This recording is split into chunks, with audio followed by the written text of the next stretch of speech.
travel with me. Hey fellow humans, Mina here. Welcome back to another Drive-In Talk. Also, just a quick reminder, it is currently murder heat season in Korea, so the aircon is on. I don't know if you're going to hear it, probably not, but if you hear a hum in the background, that is what it is. So, we're going to start a new series on this channel. It's a book review, obviously, because that's what we do now, but we're going to dive into my favorite author, and she's written a lot of series, but we're going to review the Shifter series, and there's a lot of books in the series, and there's spin-offs, and we're going to talk about them all, because as much as I love them, I do have some stuff to say, like, some rant and raves, as I like to call them. So yeah, the book, we're going to start off with the very first one, the first Shifter's book, called Stray by Rachel Vincent. And as always, before we get into the review, here is a quick blurb from Goodreads. There are only 8 breeding female werecats left, and I'm one of them. I look like an all-American grad student, but I'm a werecat, a shapeshifter, and I live in 2 worlds. Despite reservations from my family and my pride, I escaped the pressure to continue my species and carved out a normal life for myself until the night a stray attacked. I've been warned about strays, werecats without a pride, consistently on a lookout for someone like me, attractive, female, and fertile. I fought him off, but then I learned 2 of my fellow tabbies had disappeared. This brush with danger was all my pride needed to summon me back. For my own protection. Yeah, right. But I'm no meek kitty. I'll take on whatever and whoever I have in order to find my friends. Watch out, strays, because I've got claws and I'm not afraid to use them. Okay, before I even get into my thoughts of the review, I swear the book's a lot better than that. That blurb was very cringe in my personal opinion. I'm not a huge fan of first-person POV book blurbs.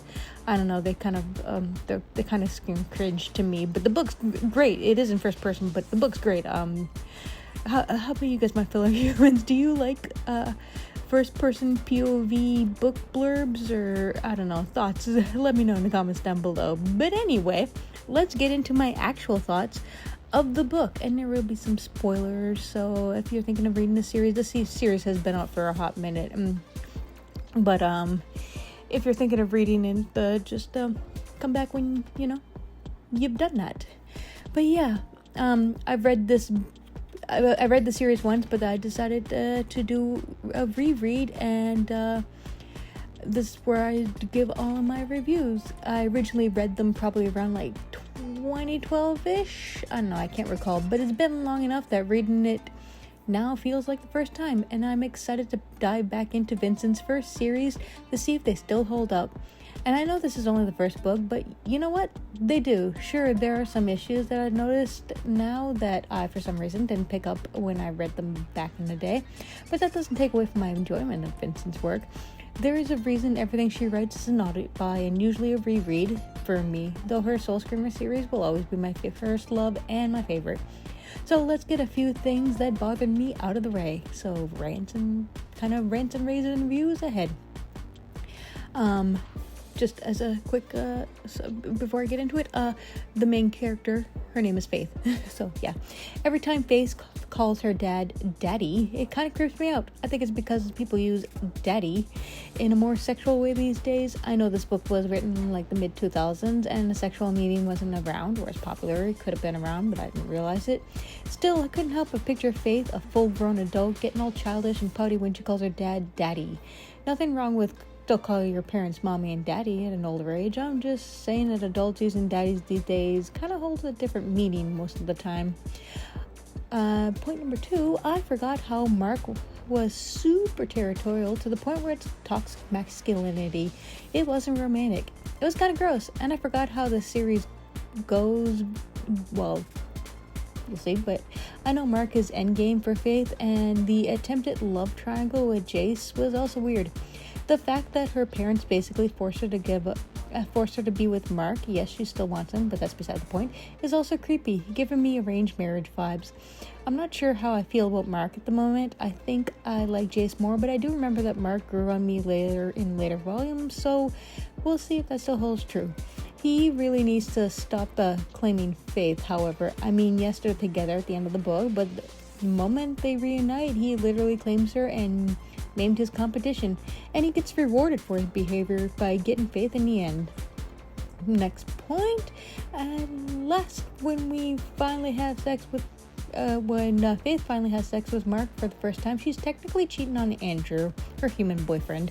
I know she realized the consequences of it right in the next chapter, but yeah, also as consensual as it wasn't technically, since she was still drunk. I'm aware that they have consensual romance advances later, but she still hasn't broken up with Andrew at this point, and I'm not a fan of cheaters. Most of the action happens in the last third of the book. The first half had Faith essentially reminiscing about her childhood and deciding which dude she wants to be with. Also, if you think about it, Faith spends about 80%-ish of the book as a captive of sorts. I mean, she wasn't truly a captive at the ranch, but she was still under heavy watch and guarded. Then she was actually captured and spent a good chunk of her time in a cage. At least Vincent's writing is so good that the backpack doesn't really matter because she still makes it engaging read. That all being said, I love this book more than my first read of it. I absolutely love Faith as a character. She's smart-talking, badass, strong female lead that we can definitely root for. I love her passion and resolve for just about everything. I totally get her desire for freedom, especially since she knows she'll eventually have to have the burden of keeping the pride alive. And Vincent can also make each character distinct and unique, despite having many of them to go around. I can't wait to continue with this series and have my heartstrings pulled again, because I know she's gonna get a little heartstringy and get a little sad. I can't recall exactly what will happen, but I do remember that the series had me hitting all the feels. If you love shifters, cat puns, and cats, excellent writing and a lovable NC, be sure to pick up Stray. And while you're at it, get the rest of the series so you can start out with it right away. Just know that there are some pretty dark scenes in the book's later half, so consider this your trigger warning. So yeah, how about you guys, my fellow humans? I know we read a lot about like werewolf shifters and stuff, but we don't hear about like cat shifters very often. And I don't know if you're well aware, but I am very much a cat person, and with my soul kitty Soren, which you always see her at the end of every video. So cats and Rachel Vincent, my favorite author. Yes, please. So how about you guys?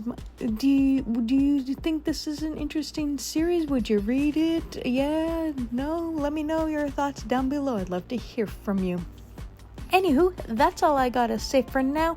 If you want to keep hearing more about stuff, be sure to follow me on all your favorite socials. Links below, including my second YouTube channel, Drive with Mina, where we travel across the world. And stay safe and take care. Bye!